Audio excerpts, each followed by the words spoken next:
નમસ્કાર. આજે આપણે 8મા પગાર પંચની જટિલ અને બહુપ્રતીક્ષિત દુનિયાને સમજવાના છીએ. આ એ વિષય છે જેની અસર લાખો કેન્દ્રીય સરકારી કર્મચારીઓ અને તેમના પરિવારો પર પડે છે. લગભગ 47 લાખ કેન્દ્રીય સરકારી કર્મચારીઓ અને 68 લાખ પેન્શનરો માટે આ પંચ એટલે પગારમાં એક મોટા વધારાની આશા. પણ વાસ્તવિકતા અત્યારે તો નિરાશાજનક વિલંબની રહી છે, જેના કારણે ચારે બાજુ મૂંઝવણ અને ચિંતાનો માહોલ છે. ચાલો આની પાછળનું કારણ શું છે એ સમજીએ.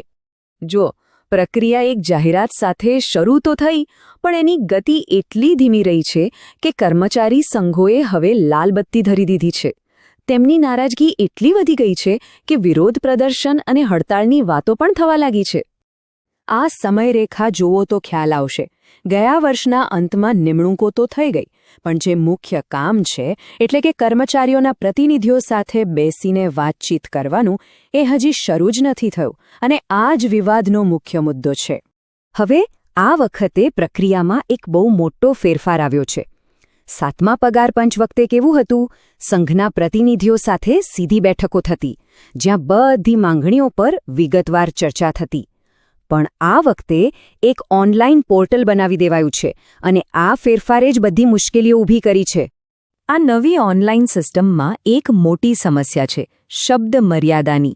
સંઘના પ્રતિનિધિઓનું કહેવું છે કે અમારે તો પાનાના પાના ભરીને અમારી દલીલો રજૂ કરવાની હોય, એ 200 શબ્દોમાં કેવી રીતે સમાય? આના કારણે તેમને એવું લાગી રહ્યું છે કે જાણે તેમની વાત સાંભળવાના જ નથી આવી રહી. ચાલો હવે વાત કરીએ એ જ જાદુઈ આંકડાની જેની સૌથી વધુ ચર્ચા થાય છે, ફિટમેન્ટ ફેક્ટર. પગાર વધારાનો બધો આધાર આના પર છે, પણ મોટાભાગના લોકો એને સમજવામાં ભૂલ કરે છે. કર્મચારી સંઘો 3.25ના ફિટમેન્ટ ફેક્ટરની માંગ કરી રહ્યા છે. આ આંકડો સાંભળીને એવું લાગે કે બસ પગાર સીધો 3 ગણાથી પણ વધુ થઈ જશે. પણ ગણિત એટલું સીધું સાદું નથી, અને અહીં જ આખી વાતનો મર્મ છુપાયેલો છે. આ જે ગુણક છે એ તમારા હાથમાં આવતા કુલ પગાર પર નથી લાગતો, એ ફક્ત તમારા મૂળભૂત પગાર એટલે કે બેઝિક પે પર જ લાગુ થાય છે. અને વાસ્તવિક પગાર વધારાની ગણતરીમાં મોંઘવારી ભથ્થું નામનો એક બીજો મોટો ખેલાડી છે, જે આખું ગણિત બદલી નાખે છે. તો ચાલો હવે આ ગણિતને ઊંડાણપૂર્વક સમજીએ, કારણ કે અહીં જ મોટા પગાર વધારાની આપણી અપેક્ષાઓ અને પગારપત્રકની વાસ્તવિકતા વચ્ચેનો તફાવત સ્પષ્ટ થાય છે. એકદમ સરળ ભાષામાં કહીએ તો મોંઘવારી ભથ્થું એટલે કે ડીએ એ વધતી મોંઘવારી સામે રક્ષણ આપવા માટે સરકાર દ્વારા બેઝિક પે પર આપવામાં આવતી વધારાની રકમ છે. અને નવા પગાર પંચની ભલામણો લાગુ થાય એ પહેલાં આ ડીએ જમા થઈને ઘણું મોટું થઈ ગયું હોય છે. આ જ વાત સમજવી ખૂબ જરૂરી છે. આ ઉદાહરણથી બધું જ સ્પષ્ટ થઈ જશે. 7મા પગાર પંચ વખતે માની લો કે કોઈનો બેઝિક પે 7,000 રૂપિયા હતો. તેના પર 125% ડીએ લાગીને તેનો કુલ પગાર 15,750 રૂપિયા થતો હતો. હવે 2.57ના ફિટમેન્ટ ફેક્ટરથી નવો બેઝિક પે થયો 18,000. તો વાસ્તવમાં હાથમાં આવતા પગારમાં વધારો કેટલો થયો? માત્ર 2,250 રૂપિયા. આશા હતી 2.57 ગણા વધારાની, પણ હકીકત કંઈક અલગ જ હતી. આ ચાર્ટ જુઓ, આનાથી તફાવત એકદમ સ્પષ્ટ દેખાશે. હેડલાઇનમાં તો 2.57 ગણા વધારાની વાત હતી, પણ હકીકતમાં પગારમાં ફક્ત 14.3%નો જ વધારો થયો હતો. અને આ આંકડો બીજા પગાર પંચ પછીનો બીજા નંબરનો સૌથી ઓછો વધારો હતો. તો આ વિલંબ અને જટિલ પ્રક્રિયાનો સામનો કરવા માટે કર્મચારી સંઘોએ હવે એક નવી રણનીતિ અપનાવી છે. તેઓ પોતાના પ્રયાસોને એકઠા કરીને સરકાર સામે એક જ શક્તિશાળી અવાજમાં માંગણીઓ રજૂ કરવાની તૈયારી કરી રહ્યા છે. શિવગોપાલ મિશ્રા જેવા દિગ્ગજ નેતાઓની આગેવાની હેઠળ બધા સંઘો ભેગા મળીને એક સંયુક્ત મેમોરેન્ડમ બનાવી રહ્યા છે.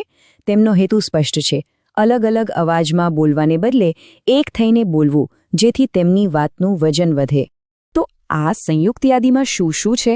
એમાં ખાલી ફિટમેન્ટ ફેક્ટરની જ વાત નથી.